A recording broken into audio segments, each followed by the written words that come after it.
Technicians of Spaceship Earth, we are encountering another break in the podcast timeline. We appear to have slid 12,775 days into the future. While we work out how to make our time engine go backwards, please enjoy the following broadcast. Technicians of Spaceship Earth, yes, this is an emergency broadcast by the Hawkbinge podcast, and that is because on Saturday night at Indigo, at the O2, at the Prognosis Festival, Matt saw Hawkwind live for the first time since we started to record the Hawkbinge podcast. So if you are going to see Hawkwind on this tour, there are gigantic spoilers ahead in terms of the set list. So you might want to look away now and then come back after you've seen whichever show that you're going to. Otherwise, stay tuned. Matt saw Hawkwind twice with me back in the day when we were both in London and dragging each other to gigs by each other's favourite bands. But Matt didn't really know who they were, hadn't heard anything by them, and just kind of had a solid good time, and then that was the end of it. This time, of course, Matt has come along having recorded 20 years worth of Hawkbinge episodes. We are up to the Xenon Codex, which gives us the bulk of the set list, plus tracks that nobody has heard yet. So there's only one spoiler for Matt's future. Matt, you flew over from Berlin specially for this. Was it worth it? How was the gig? I think I can make everyone happy by saying not Ryanair, not horrible beer from the O2 could dull my enjoyment of the gig. My flight over was delayed by 2.5 hours, so I pretty much barreled in just in time for the penultimate act before Hawkwind took the stage. And I think I got a pint of Corona, and it tasted like someone had just dipped a steel ruler in some fizzy water. It was kind of gross. And however, the show was a good time, and it was really good to have done the podcast and then gone to this gig, because we'd seen the Machine Stops, therefore that was brand new and interesting for everyone there. And then we'd seen the anniversary tour, which was a classic album, which obviously then had a lot of deference from everyone there. And I was interested in that purely as a slice of time reenacted. But this was very much like Hawkwind did a kind of shut up and play the hits kind of set, you know? And so had I just gone without any knowledge, I think I would have enjoyed it. But this was special because there was so much stuff that I knew. And to hear it live, played by the band as it is right now, to hear it at volume with the audiovisual thing that they still brought, for me, it felt like probably for the first time I'd felt a little bit corrupted by the you've seen them live, you like them now kind of thing, which I've almost tried to avoid a little bit, to be as objective as possible from my responsibilities as part of Hawkbinge. But no, it was a really good time. I had a lot of fun. I think everyone there seemed to have a really good time. It was not the new album promotional roadshow that I thought. I think I recognized 85% of all the tracks. Yeah, that would be about right. And I mean, a lot of the tracks they chose have been tracks that you've chosen for the Sessions playlist or even the Master playlist. So they kind of reeled those off. And the setlist was a joy for me. There were tracks in here that I haven't heard them play live for a long time and which are among my favorites. They started with Levitation, which you really liked, obviously, from the album of the same name, which was a good start. And they played You'd Better Believe It. But then they dropped a massive one for me, which is the Psychedelic Warlords Disappear in Smoke, my first ever Hawkwind track and one of my absolute favourites, in which they segued You Know You're Only Dreaming. Exactly. I was going to say that they did a clever little thing where they dropped extra tracks within tracks, almost as the B section to the tracks. And when you're a band which has so many cool hits that you can double drop, to use a dance music DJ term, where you kind of hide another track in a track and surprise people, the fact that they did that double drop live was very cool. I was surprised by that, but in a very gratifying way. And I remember when we did In Search for Space, You Know You're Only Dreaming was the track that you really, really cottoned onto. I think Psychedelic Warlords was also a cool track, but to drop it with You're Only Dreaming had a really nice counterpoint to it. And I think a lot of the tracks they did had that nice push and pull between each other. Considering that they kind of stumbled on, I thought there was a bit at the beginning with Levitation that felt like Dave was looking at a lot of notes on stage with a big piece of paper. And I thought, oh no, is this going to be some kind of we don't know what we're doing kind of thing anymore? You know, are they past it? But after that, You could tell that a lot of planning had actually gone into it because there was just enough banter between them to set up the next track, and they all hit on time. They were all very tight. So it did feel like, despite the fact it was less of a space ritual style like performance, which it didn't need to be, it was very much like a festival set. It still had this journey that they took you on full of great classics. Absolutely. And Dave looked and sounded really strong. I thought he was actually moving all over the stage, which I haven't seen for a while. So Doug, the bass player, and Magnus, who was playing guitar all through, were standing to the left of the stage. And Dave would routinely wander over and stand in the middle of them playing guitar and then wander back. And they all did look as if they were having a really, really good time, which was good to see. And I thought Doug and Tim, the new boys, they do add a lot to this sound, don't they? It was always fun when you see someone play more than one synth at once. Yeah. He had a synth in front of him and behind him, was doing that big arms in order to play both, which is always kind of fun. And he had, at some point when he was playing, he kind of had a bit of a solo. I can't remember which track it was through, but they actually spotlit him and his kind of head broke through the spotlight and created this very strange effect. That kind of thing made it feel like it was very nicely done. In fact, the light show in general, they had lasers and smoke and big backdrops that looked like the Metropolis robot lady and stuff. I don't know who else played there, but the penultimate act didn't have any of that. So it did feel like they'd come in with their own kit. Yeah, Voivod, who were on before, had nothing either. We then went to Arrival in Utopia, which was as big and heavy and really welcome. I was grinning from ear to ear when they played that. And again, that was one of your master playlist picks, I think.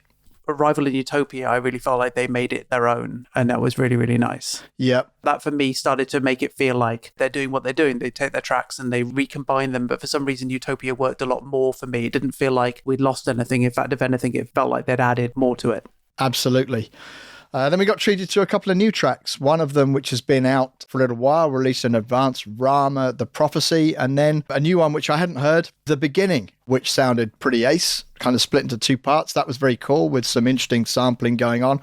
We are doing a reaction episode on Friday with a guest when the album comes out. Our guest was not at the show, so we will absolutely not refer back to this show on Friday. That will be all about the new record. But I quite like these tracks. They were fun. Yeah, I think we'd heard Rama a few times just online. I think it sounded better live. Maybe that's just a volume or something. I think we'll see how the rest of the album sounds, obviously. But I was worried a little bit with Rama. It sounded a little garage band, maybe. But I thought when it was live, it sounded great. So maybe that's the sound that they're going to be going for with the album. Only time will tell. But the beginning was interesting. It sounded a bit like Hawkwind Storytime again. So, that piqued my interest, and it was a good mid-set chill out and have something for your brain to snack on before you get back into the fist pumping. Absolutely. And that was a good 15 minutes or so of new songs. Only the two, but both fairly lengthy.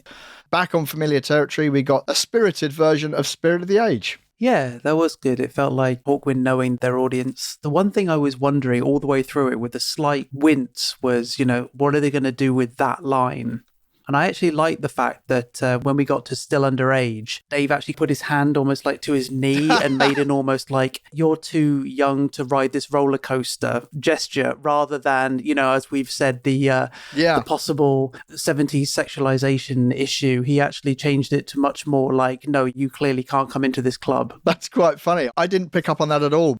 When that happened, that actually made me just feel much more relaxed and happy in an almost like meta point. They haven't had to edit it. They haven't had to sanitize it. They've actually made it work. So that actually made me feel happy.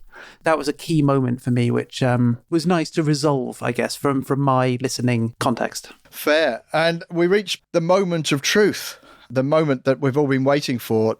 Did Assault and Battery redeem itself live is the question on everybody's lips. I will let you into a little secret, Andy. I don't remember. I don't remember this track being played. You said you liked it at the time, so we're going to take that as a win. Okay.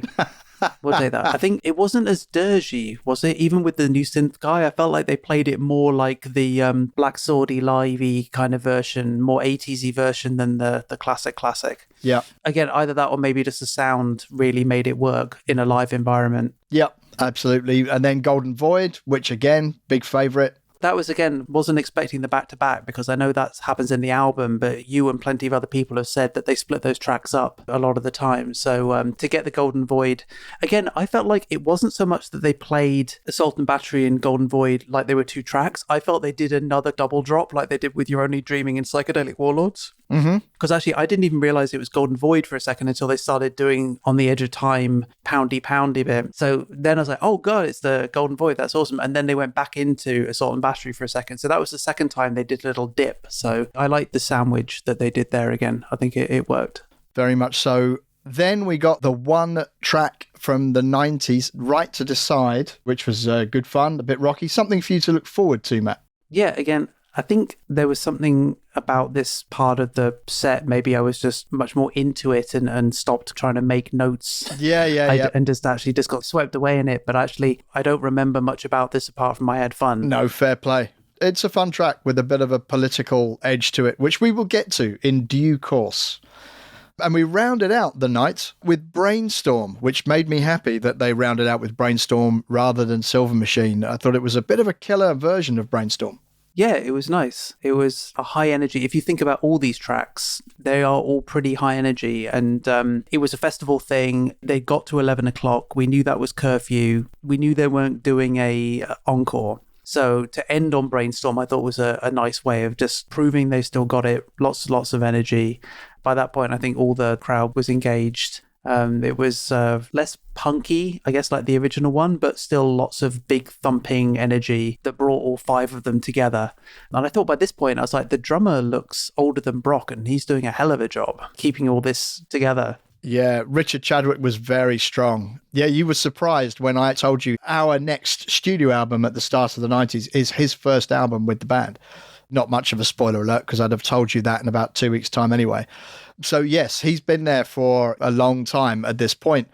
All of them individually added so much, and yet it was so much of also a group effort. It was really tight as a band. Yeah, there wasn't too much front manning by Brock, although clearly, there were lots of eyes on him. The fact they even did their own sound check, I thought was very humble of them, to just come in and say hi and then wander off, then wander back on again was nice. And I did feel like, I'm trying to figure out how to say this, but sometimes bands look like they're having fun, quote unquote, on stage, like running about and you're not sure how seriously they're taking it. They looked like they were performers. There was a few times when they go and like wander off and say hello to each other, but most of the time they were all in their place. They were all keeping time. They were all like, let's get these tunes done, not in a bad way, but just in a, like we're going to rock this kind of way, but it felt professional. Yeah. I'm not quite sure again if that's the right word. Yeah, no, I mean, given that I think this is the first one of the tour, I don't think they played anywhere else, but clearly this was no tour warm-up. They were on it and sounded great. As you say, Indigo, fantastic sound, and really brought the best, I think, out of each of them.